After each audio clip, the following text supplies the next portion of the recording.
자, 제가 신학교에서 강의할 때 제 전공이 신학학이다 보니까 성경 본문을 이해하기 위한 기본적인 과정을 중요하게 생각하도록 가르칩니다.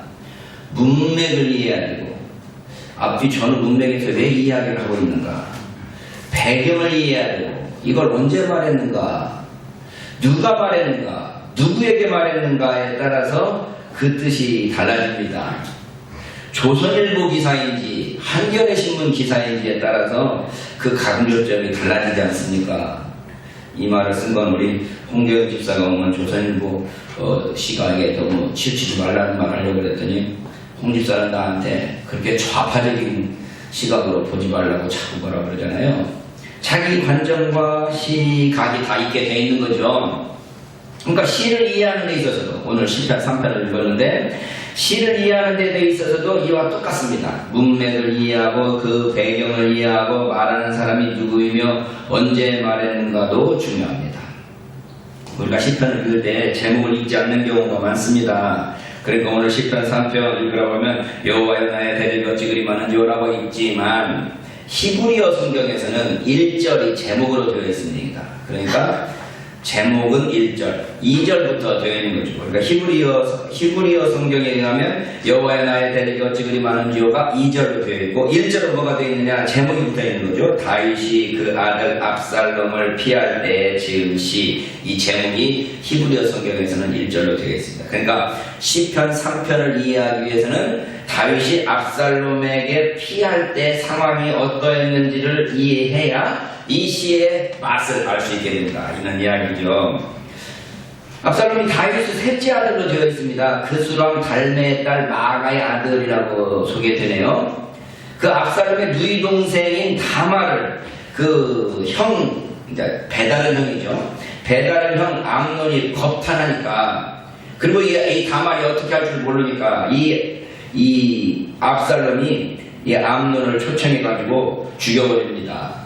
형을 죽여요. 그러고 나서 아버지에게 이제 혼날까 무서우니까 자기 외갓집으로 도망가버리죠. 달메에게로 가서 3년 동안 피신하고 있습니다.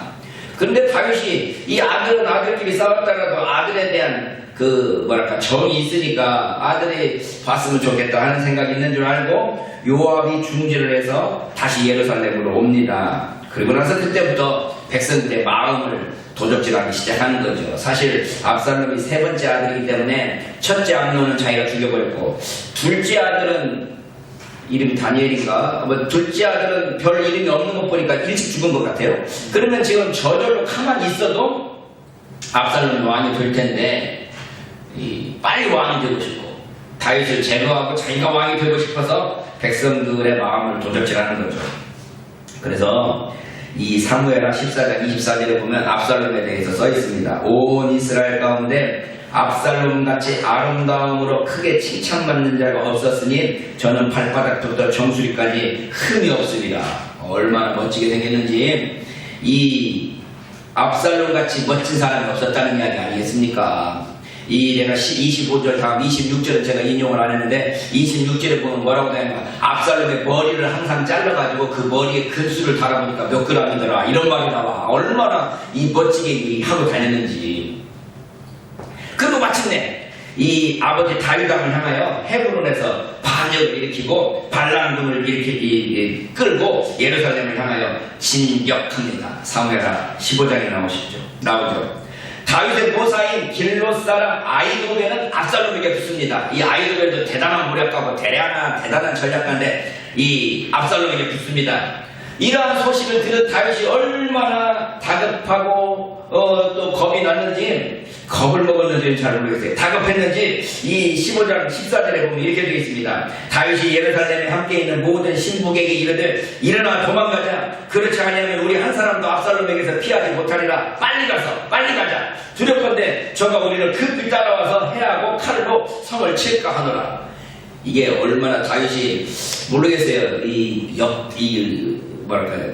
전쟁터에서 큰 영웅인데 반란이 일어났다고 이렇게 급하게 도망가자고 하는 게 어떤 상황인지 잘 모르겠는데, 아마 이게 젊었을 때하고 달리 나이가 들어가니까 이제 좀 귀찮기도 하고, 또 아들내미가 쳐들어온다고 그러니까 내가 맞서 싸우려 하고 도망가기 급급한 거죠. 다윗이 갈람산길로 도망가는데 모습이 얼마나 처량하겠습니까? 이 30절에 보면 그 모습이 나왔어요. 머리를 가리우고 맨발로 울며 행하고 저와 함께 가는 백성들도 각각 그 머리를 가리우고 울며 올라가니라. 울면서 지금 올라가고 있는 거죠. 이렇게 급하고 초라하게 도망가는 다윗을 향하여서 사울의 집 족속인 시므이라는 사람이 돌을 던지면서 먼지를 이렇게 세우면서 저주를 퍼붓는 겁니다. 피를 흘린 자여, 비루한 자여, 초라한 자여, 가라. 이 사울의 족속의 모든 피를 여호와께서 내게로 돌리셨도다. 그 대신에 네가 왕이 되었으나, 사울 대신에 네가 왕이 되었단 말이죠. 사울 대신에 네가 왕이 되었지만 여호와께서 나라를 네 아들 압살롬의 손에 붙이셨도다. 보라, 너는 피를 흘린 자의 거로 화를 자취하였느니라. 아니 막 따라오면서 돌멩이 던지면서 이렇게. 어렸을 때 되게 돌멩이는 사람한테 언제 던지려고 하면 저는 기억날 때 우리 동네 미친 여자 하나 있었거든요. 동네 애들이 그 미친 여자한테 막 돌 던지면서 놀리고 그랬거든. 그러니까 지금 다윗이 도망가는 그곳에 막 돌 던지면서 먼지 일으키면서 아이고 잘난 놈 너희 우리 사울왕한테 왕자를 뺏기더니 이 아들한테 쫓겨가는 네 꼴 참 좋다. 하나님께로부터 너 저주받은 거다 이러면서 막 놀리고 있는 거죠. 이 다윗 왕의 신복인 수르야의 아들 아비새가 분을 못 이겨서 말합니다. 이 죽은 개, 이런 데는 감정을 실어서 이러네. 이 죽은 개새끼가 어찌 내 주 왕을 저주하리니까 청컨대 나로 건너가서 저의 머리를 베게 하소서. 저 달려가도 못 죽이겠어요? 가서 죽여버려도 되지. 칼을 갖고 있는데 그렇게 막 말하니까 다윗이 말립니다. 수레아의 아들들아, 내가 너희가 무슨 상관이 있느냐? 저가 저주하는 것은 여호와께서 저에게 다윗을 저주하라 하시니 내가 어찌 그리하였느냐 할 자가 누구겠느냐? 저것도 하나님께서 시켜서 하신 거야. 내 몸에서 난 아들도 내 생명을 헤아려 하거든. 이 말이 참 마음에 와닿지 않습니까? 내 몸에서 난 아들도 내 생명을 헤아려 하거든. 하물며 이 베냐민 사람이겠냐? 내가 베냐민 지파의 사울왕을 물리치고 내가 왕이 됐는데 여호와께서 저에게 명하신 것이니 저로 저주하게 버려두라. 혹시 여호와께서 나의 원통함을 감찰하시리니 오늘날 그 저주가닥에 선으로 내게 갚아주시리라. 이야, 다윗이 그 왕에 있으면서도 그리고 도망가는 이 초라한 곳에서도 자기 비참할수록 또 분노가 다른 것에 표출될 수 있거든요. 자기가 화나는데 그 화나는 것을 화난 대상으로는 표현 못할 때 그걸 다른 곳에다가 방향을 바꿔갖고 다른 사람한테 화를 낼 수 있거든요. 그러니까 이 도망가는 와중에 압살롬한테는 화를 못 내지만 자기 저 죽이는 저 초라한 새끼 가서 죽여버릴 수 있지만 그때 더욱더 겸비해져서 하나님이 시키신 일인데 하나님 나라를 원통함을 도와주세요 하고 말한다는 거죠. 이 전쟁 이야기가 아주 흥미진진합니다. 이 다윗을 보면 도망가는 와중에서도 이 전략을 막 짜죠. 너는 가서 이중간첩 노릇하고 너는 가서 이렇게 나를 도와줘. 막 작전들을 짜면서 도망가요. 이 방향들이 묘사되어 있는 것을 보면 그냥 무조건 도망간 것처럼 되어 있지만 사실은 이 가는 도중에 너는 너 거기 가서 입고 사독대제자니 너도 거기 가서 입고 이래가면서 압살롬 편에 자기 사람들 심어놓고 막 이러면서 지금 도망가는 모습을 볼 수 있죠. 그거 보면서 제가 참 다윗의 전략가입니다. 도망가면서도 자기 할 도리는 다 하면서 가지만 실제로 묘사되기는 참 이렇게 그 뭐랄까 겸손한 모습으로 또는 비참한 모습으로 지금 도망가는 거죠. 주위 사람들로부터 아마 동정표를 얻으려고 그런지도 모르겠습니다만 어쨌든 이런 전쟁 이야기가 흥미진진하니까 이거 다 이야기할 수는 없지만 압살롬에게 아히도벨의 모략과 이중첩자로서의 다윗의 편이었던 후세의 모략 중에 후세의 것이 채택되고 그리고 마침내 다윗은 요단을 건너 안전한 곳으로 피신하게 됩니다. 이처럼 급박한 상황을 머리에 그리면서 시편 3편을 읽어봐야 됩니다. 여호와여 나의 대적이 어찌 그리 많은지요 일어나 나를 치는 자 많도소이다. 자기가 지금 아들에게 도망가고 있습니다. 그 도망가는 위기의 상황에서 다윗이 맨 먼저 외치는 소리가 하나님 아버지 여호와여라고 외치는 거죠. 아이고 하나님 하고 외치는 겁니다. 기도가 급하니 앞에 수식어를 붙일 겨를도 없습니다. 우리가 기도시키면 기도할 때 전능하시고 천지를 만드시고 저희 중학교 때 고등학교 때 이제 대표 기도라도 하려고 하면 오늘은 뭔 말로 기도를 시작할까. 천지를 창조하시고 만물을 주관하시는 하나님 아버지로 시작할까, 사랑의 하나님 아버지로 시작할까, 뭐 시작할 말들을 생각하면서 기도 준비하지 않습니까? 그런데 급박하니까 다윗이 그냥 여호와여 여호와여 라고 급박한 상황에 주님을 붙이며 주님을 부르면서 자기 자신의 신세를 타령합니다. 여호와여 나의 대적이 어찌 그리 많습니까? 일평생 사울과 그의 수하 사람들로부터 쫓기던 신세였습니다. 근데 이제 왕이 되었는데 이제 다시 아들에게까지 쫓기는 신세가 되어버리니 여호와여 내 대적이 어찌 그리 많습니까? 일어나 나를 치는 자가 많도소이다 라고 말하는 거죠. 인생에서 어려울 때를 보면 자기 편이 그렇게 많지 않은 걸 볼 수 있어요. 많지 않습니다. 어떻게 보면 자기 이외에는 자기 편이 하나도 없어요. 어려울 때 부모님이 내 편 되어줄 줄 알았더니 부모님이 자기를 이해하지 못합니다. 어려울 때 옆에 있는 배우자가 자기 편이 되어줄 줄 알았는데 배우자도 자기를 이해하지 못합니다. 자식들은 자기를 이해하겠습니까? 친구는 이해하나요? 아무도 이해할 사람 없습니다. 그때 우리가 주님 앞에 나갈 수밖에 없는 겁니다. 주님, 내 대적이 어찌 그리 많습니까? 일어나 나를 치는 자가 많습니다. 아무도 내 편이 되어주지 않습니다. 그 주위 사람들이 말합니다. 이들 많은 사람이 있어 나를 가르쳐 말하기를 저는 하나님께 도움을 얻지 못한다 하나이다. 많은 사람들이 다윗에 대해서 말하기를 저는 하나님을 편이라고 그러고 하나님을 믿는다고 그러는데 하나님이 저를 도와주지는 않는 것 같아. 하나님이 도움을 다윗에게 주는 것 같지 않다고 많은 사람들이 조롱하고 비난합니다. 하나님을 믿는 사람으로서 하나님의 도움을 받지 못한다는 말만큼 안타깝고 억울한 일이 어디 있겠습니까? 저는 자주 다 몰라줘도 하나님만 알아주면 되는데 다 몰라줘도 하나님은 알아주면 된다는 생각을 가지고 삽니다.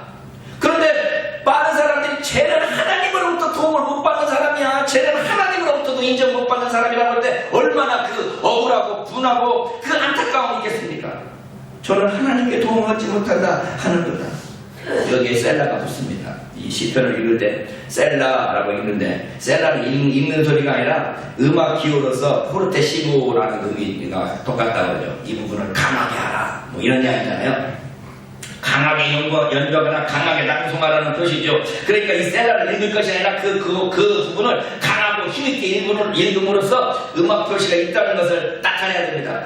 아무도 나를 도와주지 않습니다 하나님! 이렇게 소리를 한바탕 크게 질러보라는 거죠. 지금 압살롬은 자기를 공격해오고 모든 사람들이 지금 비참한 과정으로 처참한 과정으로 지금 도망가고 있습니다. 그때 다윗이 자기 주위의 사람들, 자기의 신세를 살펴봅니다. 하나님, 나의 대적이 어찌 그리 많습니까? 일어나 나를 치는 자가 많습니다. 많은 사람이 있어 나를 가르쳐 말하기를 저는 하나님께 도움을 얻지 못한다니까. 자기 주위를 살펴보니까 아무도 자기를 도와주는 사람이 없습니다. 자기 편이 없습니다. 그럴 때 어떻게 해야 될까요?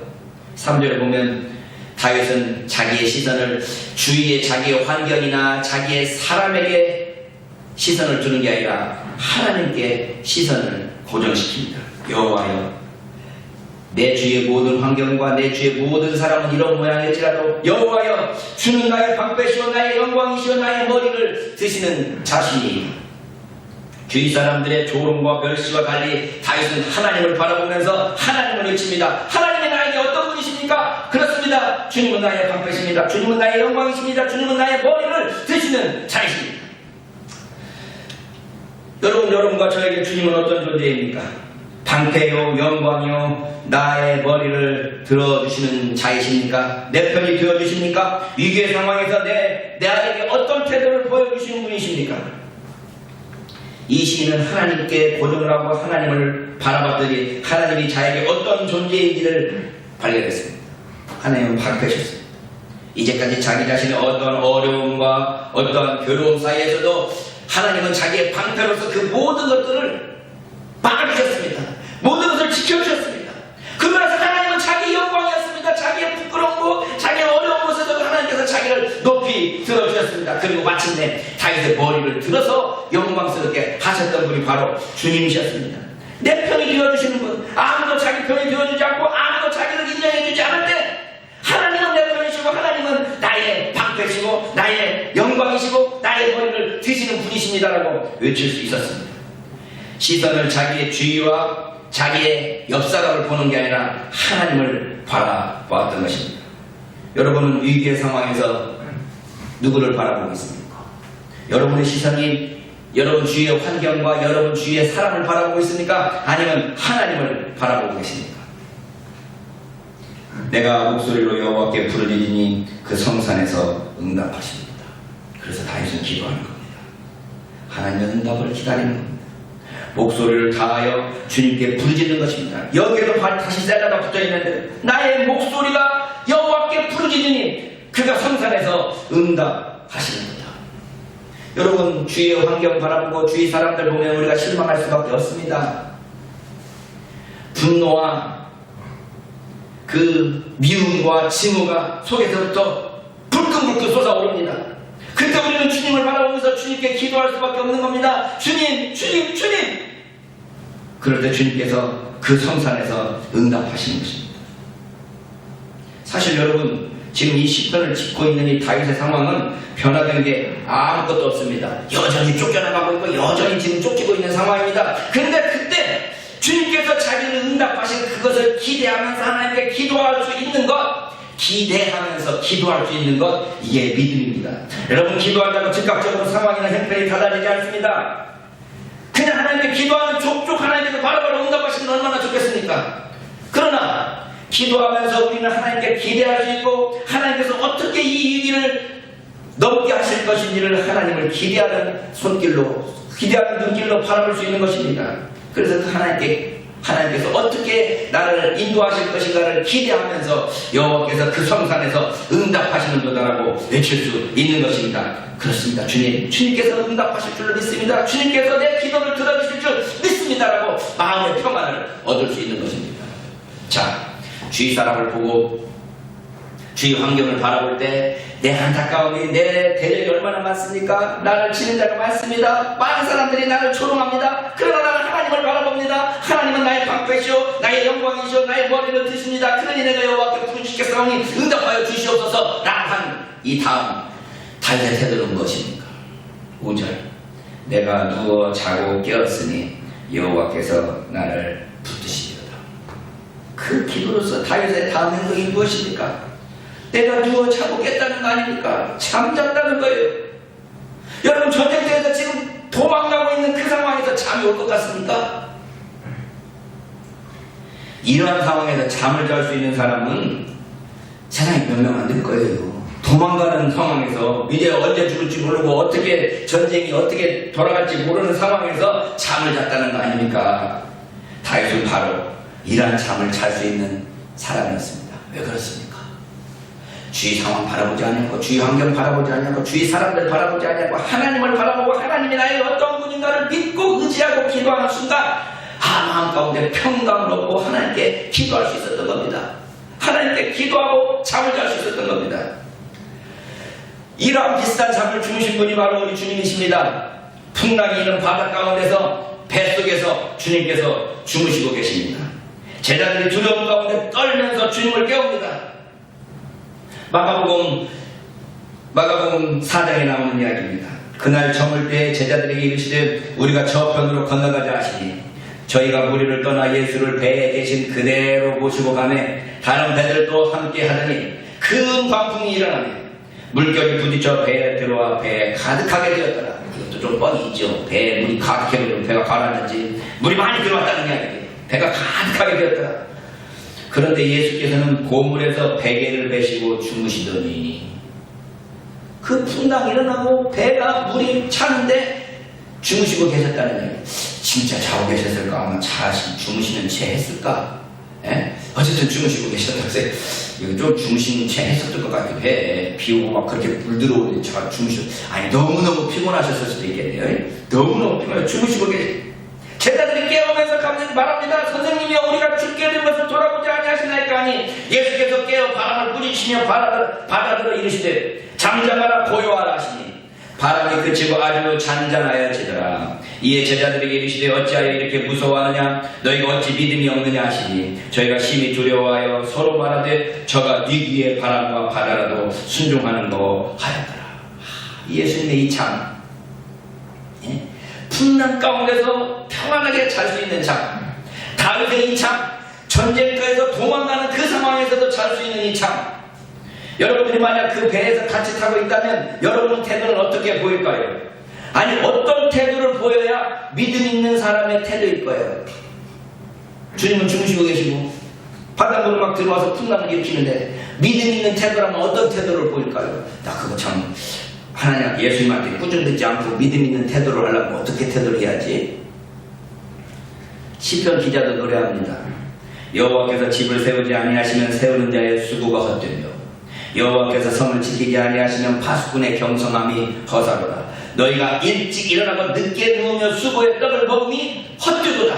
그러므로 여호와께서 그 사랑하시는 자에게는 잠을 주십니다.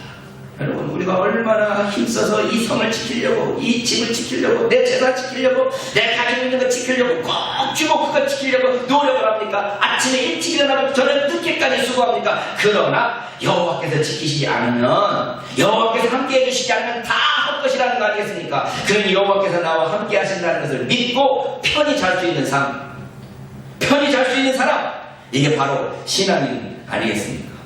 저는 참 이런 잠을 자고 싶습니다. 저는 원래 잠이 많지만, 잠이 원래 많은 것도 있어요. 원래 잠이 많은 것도 있지만, 이 풍랑이 일어나도, 이 바람결 속에서도, 이 전쟁 상황에서도 잘 수 있는 이 잠을, 이 평안을 우리가 가질 수 있기를 바랍니다. 그래서 6절에 바울의, 이 다윗의 담대함이 나오는 겁니다. 천만인이 나를 둘러치려 해도 나는 두려워 아니하리이다. 한번 따라서 합시다. 천만인이 나를 둘러치려 해도 나는 두려워 아니하리이다. 나만 큰 소리 치고 있어. 천만인이 나를 둘러치려 해도 나는 두려워 아니하리이다. 주님께서 나와 함께 하시니 내가 100만 명, 5억 인류가 나를 공격하고 나를 친다 할지라도 나는 두렵지 않습니다. 나는 두려워하지 아니하겠습니다. 라고 외치는 거 아니겠습니까? 하나님께서 내 편이십니다. 하나님께서 내 편이시다. 모든 사람들이 나를 공격한다 할지라도 나는 두려워하지 않고 하나님만 믿겠습니다. 라고 하는 것입니다. 여러분, 어떤 제자가 유명한 연주장에서 연주를 마쳤습니다. 모든 사람들이 연주 잘했다고 기립박수를 치는데 이 연주자가 웃을 생각을 하지 않고 한 분만 바라봅니다. 누굴 바라보겠습니까? 자기 자신을 가르친 선생님을 바라보는 겁니다. 모든 관중들이 잘했다고 기립박수를 치는데 아직 선생님이 박수가 없습니다. 그러니 긴장해서 선생님은 어떻게 봤을까 하고 선생님을 바라보고 있는 거예요. 모든 사람들이 박수하고 가르칠 때 우리도 같이 박수하고 나 잘했다라고 할 수 있을지 모르겠는데 우리 선생님이 나를 가르치신 그 선생님은 나를 어떻게 생각하느냐, 그분을 바라보는 겁니다. 그분이 박수 쳤을 때야 비로소 선생님이 인정하시는구나라고 안심할 수 있는 거 아니겠습니까? 여러분, 천만인이 나를 환호하고 천만인이 나를 찬성한다 할지라도 하나님이 찬성하지 않으면 아무 수가 없습니다. 그런데 천만인이 반대할지라도 바로 그 하나님이 내 편이시고 하나님이 인정하신다면 아멘, 감사합니다 주님. 우리가 그럴 수 있지 않겠습니까? 우리의 삶이 바로 그런 거 아니겠습니까? 제가 요즘 미스트를 봅니다. 제가 원래 태연이가 대전 브루스 부를 때부터, 대전 브루스 부를 때부터 이놈 새끼 인물이다 내가 그랬는데 결승에 올라가더만요.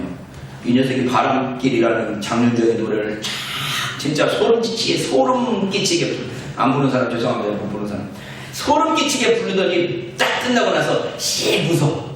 내가 그 웃는 모습을 보고 지 마음에도 이제 잘 불렀다고 생각이 드는 거지. 9살짜리니까 9살짜리가 그렇게 있는 힘을 다해서 부르더니 웃는 모습 보고 스스로 만족한 거예요. 이 정도면 잘 불렀다라고 스스로 만족하는 게 보이더라고요. 여러분, 우리가 스스로 만족한다고 되는 겁니까? 아니면 주위 사람들이 인정한다고 되는 겁니까? 아니면 내가 뭔가 가지고 있다고 되는 겁니까? 아닙니다, 여러분. 주님께서 인정하시고 주님께서 지켜주셔야 돼요. 여러분, 여기 시를 보면 여호와여 여호와여 여호와여가 계속 진행됩니다. 1절에 여호와여 주위 사람들을 보는 거죠. 환경을 봅니다. 3절에 여호와여 주님을 바라보는 겁니다. 그리고 5절에서는 내가 누워 잠을 깨었으니 그 상황에서 내가 어떤가를 보더니 다시 7절에서 다시 여호와여를 외칩니다. 여호와여. 이제 다시 주님을 향하여서 기도하는 겁니다. 여호와여 일어나소서 나의 하나님이여 나를 구원하소서 주께서 나의 모든 원수의 뺨을 치시며 악인의 이를 꺾으셨나이다. 그 상황에서 이제 하나님께 다시 기도하게 되는 겁니다. 주님께서 이제 일어나 주십시오. 주님께서 나를 구원해 주십시오. 주님, 나의 모든 원수의 뺨을 치시고 악인의 일을 꺾어 주시옵소서 라고 기도하는 겁니다. 여러분, 기도는 이미 응답받고 기도하는 겁니다. 응답될지 안 될지 모르고 기도하는 게 아니라 이미 응답받고 성산에서 응답하시는 거다 라고 응답을 받고 그래서 그 마음 가운데 평강이 있는 상황에서 주님께 기도하는 겁니다. 하나님께서 나에게 어떻게 응답하실 줄 그걸 기대하면서 기도하는 겁니다. 이러한 믿음과 평안 가운데 다시 기도할 수 있는 것입니다. 여호와여 일어나소서 여호와여 나를 구원하소서 주님의 도우심을 믿고 마음에 평안을 얻어 잠도 잘 잤지만 이제부터 주님께서 일어나셔서 나를 구원하여 주시옵소서라고 기도할 수 있는 것입니다. 주께서 나의 모든 원수의 뺨을 치시며 악인의 일을 꺾으소서라고 기도하는 것입니다. 모든 원수의 뺨을 때리시고 악인의 일을 부러뜨리시라고 기도하는 것입니다.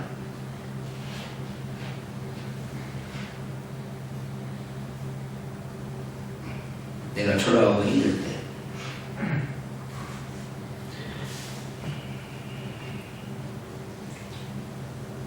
아무도 나를 인정해 주는 사람이 없다고 느꼈을 때 근데 주님께서 나에게 어떤 위로를 주시고 주님께서 나에게 어떻게 응답하실 것인가에 대한 기대를 가지고 주님 앞에 기도하며 응답받아서 하나님께 기도하는 겁니다. 주님 내 원수의 뺨을 치시고 악인의 일을 꺾어주시면서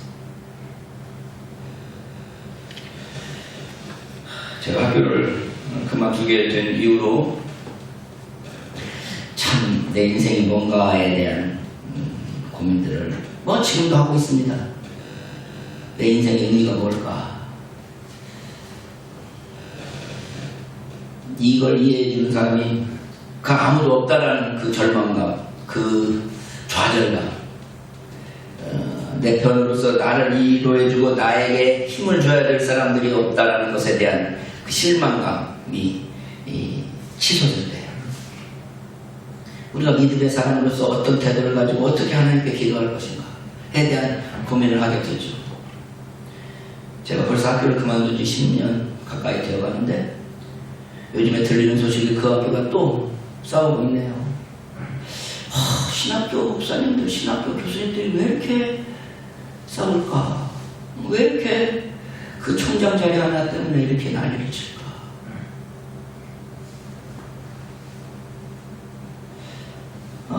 하나님께서 나에게 원하시는 것은 무엇일까? 하나님께서 나를 이렇게 살다가 죽어도 좋겠지만 나의 명예를 회복시켜 주실 때는 없을까? 이런 고민들, 이런 기도들을 하게 되는 겁니다. 다윗이 주위를 바라보고 하나님을 바라보면서 자기 자신의 태도를 평안으로 회복하고 난데 기도할 때 주님께서 원수의 뺨을 쳐주시기를 바랍니다. 주님께서 악인의 일을 꺾어주시기를 바랍니다. 그래서 나를 좀 구원하시고 나의 명예를 좀 회복시켜 주시옵소서라고 기도하는 것입니다. 이 절박한 기도, 이 간절한 기도 여러분에게 있습니까? 이런 기도가? 사실 저는 세월 지나가면서 보니까 이런 절박함, 이런 절실한 기도가 많이 사라진 걸 봅니다. 이제 기도해도 별로 응답되는 것도 없고 세상이 바뀌어지는 것 같지도 않고 잘 되는 놈들은 계속 잘 되고 죽일 놈들은 계속 죽고 그러니까 기도하면 뭐해? 하나님께서 알아서 하시래. 어려운 하나님께서 알아서 하시랴. 주님께서 하라는 대로 주님께서 하시는 대로 그냥 있겠습니다 라고 할 수 있죠. 아마 그런 모습이 저한테 많이 생긴 것 같습니다. 그러나 주님, 여러분 다시 한번 생각해 봅시다. 여러분 정말 주님 앞에 그런 간절한 기도, 정말 피 맺힌 절규의 기도가 있습니까? 나를 구원하여 주시옵소서. 하기야 이제 우리가 구원받을 일이 별로 없어요. 아무리 힘들어도 국가에서 돈 주고 아무리 힘들어도 버틸만 하지 않습니까? 아직까지는 버틸만 하지 않습니까? 철박한 나에게 있느냐? 다윗이 그 절박함을 가지고 주님께 기도하고 있습니다. 그리고 마지막 8절 다윗의 신앙 고백입니다. 구원은 여호와께 있습니다. 여러분, 내가 구원받고 구원받지 않고는 누구에게 달려있습니까? 하나님께 달려있습니다. 그러면 우리가 게으르게 아무것도 안 하고 있을 수도 있습니다. 뭐 그거 나 별로 나쁘게 생각하잖아요. 하나님께서 해주실 텐데 뭐 내 최선을 다하는 거 그것도 나쁘지 않습니다. 하나님께서 해주실 겁니다. 하나님께서 해주신다는 믿음만 가지고 있다는 구원은 여호와께 있습니다. 우리의 살고 죽는 것 다 주님께 있습니다. 그러고 나서 다윗이 마지막 기도가 주의 복을 주의 백성에게 내려주십시오라고 기도합니다. 저는 맨 처음에 개인적으로 이 시를 읽으면서 주의 백성을, 주의 복을 주의 백성에게 내리소서라고 기도할 때 주의 백성이 누구냐? 그럴 때 다윗 자신으로 생각했습니다. 다윗이 자기 자신을 하나님, 구원은 하나님께 있으니 하나님께서 하나님의 복을 주의 백성이 나에게 내려주십시오라고 기도하는 것으로 생각했습니다. 그런데 어느 날 다윗이 왕이라는 것을 생각하게 되었습니다. 이 기도는 다윗 자신을 위한 기도가 아니라 자기 백성 이스라엘을 위한 기도였습니다. 주님, 구원은 하나님의 소관입니다. 내가 구원받고 구원받지 못하고 내가 이 반란을 진압하고 진압하지 못하고는 다 하나님께서 알아서 해주실 테이지만 주의 백성 이스라엘, 그 이스라엘 백성에게는 복을 내려주시기를 바랍니다. 왕으로서 다윗의 기도를 이해해야 되는 겁니다. 왕으로서 자기 자신의 형편을 위해서 기도하는 것도 중요하지만 더 중요한 건 이 반란의 상황 속에서, 이 역전이 있는 이 상황에서 자기 백성 이스라엘이 고생하고 이 전쟁 가운데 신음할 것을 안타까워하면서 그 백성을 위해서 기도하고 있는 것입니다. 왕으로서 그 다윗의 기도를 이해하게 되었습니다. 다윗은 왕입니다. 자기 자신의 개인적인 구원은 하나님께 맡기고 이 백성 이스라엘을 위해서 주님께서 복을 내려주시기를 바랍니다 하고 자기의 백성의 안위를 걱정하며 기도하고 있는 것입니다. 저는 본의 아니게 주위에 정치하는 사람들이 많이 있습니다. 정치하는 사람들을 많이 압니다. 그들에게 자주 묻습니다. 자신이 잘되고 못되고를 떠나서 백성들이 정말 잘되기를 원하는가? 내가 조금 손해본다 할지라도 백성들이 잘되기를 원하는가? 아니면 백성들 잘못되더라도 내가 잘되기를 원하는가? 여러분, 저는 이제까지 정치판에 이 사람들을 구경하면서 느낀 거 절대 자기보다 당이 먼저 잘되는 거 원하지 않습니다. 당보다 나라가 잘되는 거 원하지 않습니다. 내가 잘되어야 됩니다. 당이 잘되어야 됩니다. 나라 잘되는 건 다음번입니다. 이런 생각들을 할 때 정치의 환멸을 느낄 수가 있죠. 그래서 정치는 최선을 선택하는 게 아니고 차악을 선택하는 과정입니다. 이걸 알아야 돼요. 정치 최선 없습니다. 또 욕 나오죠. 어떤 새끼가 나라를 위해서 진짜 일합니까? 다 자기 자신을 위하는 겁니다. 그러면 최선은 없다면 뭘 골라야 되느냐? 차악을 고르는 수밖에 없습니다. 다윗이 지금 자기는 도망가고 자기는 어떻게 될지 모르는 그 상황 속에서 하나님께 기도합니다. 주님, 내 구원은 주님께 달렸지만 이 백성 이스라엘에게는 복을 내려주시기를 바랍니다 라고 기도할 수 있는 이런 지도자 세상에 몇 명이나 있을까요? 자기 자신을 십자가에 달려 죽으시면서도 불구하고 주님, 저들의 죄를 용서해 주시옵소서, 저들은 자기 하는 일을 알지 못합니다 라고 기도할 수 있는 이런 사람은 대통령이 되지 않습니다. 못 돼요. 사람들이 안 알아줘. 이런 사람들은 그런 자리에 올라가지도 못합니다. 이런 사람들이 할 수 있는 일은 제가 생각하기에 이름 없이 빚도 없이 자기가 있는 조그마한 공동체에서 죽어가는 일밖에 없습니다. 여러분이 알고 있는 세상에 어떤 정치인이, 세상에 어떤 위대한 지도자가 자기가 죽어가면서도 이 백성 이스라엘을 위해서 기도하는 왕이 있었어요. 종교적인 지도자들은 혹시 있었어요? 정치적인 지도자들 중에 있었을까요?